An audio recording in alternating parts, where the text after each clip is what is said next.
ఈరోజు జలదింకి మండలంలో ఈఓలందరికీ కూడా ఫోన్ల పంపిణీ కార్యక్రమానికి ఇచ్చేసినటువంటి మన ఎండిఓ గారికి, అలాగే తిరుమల రెడ్డి గారికి, ఏపీఎం గారికి, మన లాల్బరెడ్డి గారికి, ప్రతి ఒక్కరికి సిబ్బంది అందరికీ పేరు పేరున ధన్యవాదాలు తెలియజేస్తున్నా.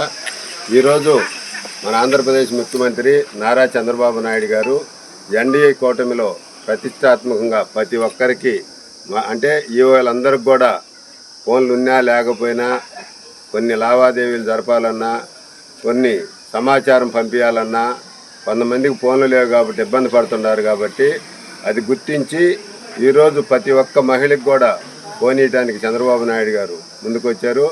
అలాగే నిన్న మన కాకర్ల సురేష్ గారి ద్వారా ఇంజమూరులో 3 మండలాల వాళ్ళకి పంపిణీ చేయడం జరిగింది.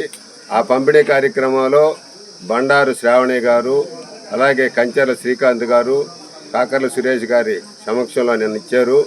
ఈరోజు మీ అందరి సమక్షంలో ఈరోజు మన జలదింకి మండలంలో ఇవ్వడం జరుగుతుంది. మీరందరూ కూడా బాధ్యతాయుతంగా ఈరోజు మీకైతే ప్రభుత్వం ఏమైతే బాధ్యతలు పెట్టుండారో ఆ బాధ్యతలన్నీ కూడా చక్కగా నెరవేర్చి అటు ప్రజలకి, ఇటు ప్రభుత్వానికి, ఉన్నతాధికారులకి అందరికీ మంచి పేర్లు తేవాలని చెప్పి మీ అందరినీ కోరుకుంటూ నాకు ఈ అవకాశం ఇచ్చిన మీకు ధన్యవాదాలు తెలియజేస్తాను. అందరికీ నమస్కారం.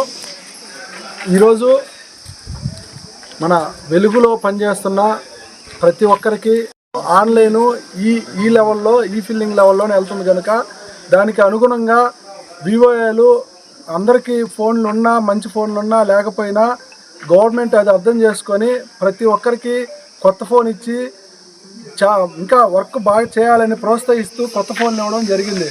అలాగే వివోఏలు కూడా ప్రతి ఒక్కరూ మీరు గవర్నమెంట్కి, మీకు గవర్నమెంట్ నుంచి ఏం కావాలన్నా గవర్నమెంట్ ఖచ్చితంగా చేస్తుంది. దానికి చిన్న ఎగ్జాంపుల్ మీకు గవర్నమెంట్ ఫోన్లు ఇవ్వడం. అలాగే మీరు గవర్నమెంట్కి కూడా మంచి ఉపయోగపడేలాగా ప్రజలకు కానీ ఏ అవసరం ఉన్నా కానీ మీ నుంచి ఎక్కువ రీచ్ ఉంటుంది జనాలకి. అది ఏ విషయం తెలియాలన్నా కూడా మంచైనా చెడైనా మీరు ఖచ్చితంగా జనాలకి బాగా మంచి చేసి ఎక్కువ లోన్లు ఇప్పించి అలాగే వాళ్ళకి రికవరీ చేయడంలో కూడా జాగ్రత్త వహించి ప్రతి ఒక్కరూ వర్క్ బాగా చేసుకునే విధంగా ఈ అద్భుత అవకాశం కల్పించిన నారా చంద్రబాబు నాయుడు గారికి, అలాగే లోకేష్ గారికి, డిప్యూటీ సీఎం పవన్ కళ్యాణ్ గారికి ప్రతి ఒక్కరికి మీ తరపున ధన్యవాదాలు తెలియజేసుకుంటున్నాం.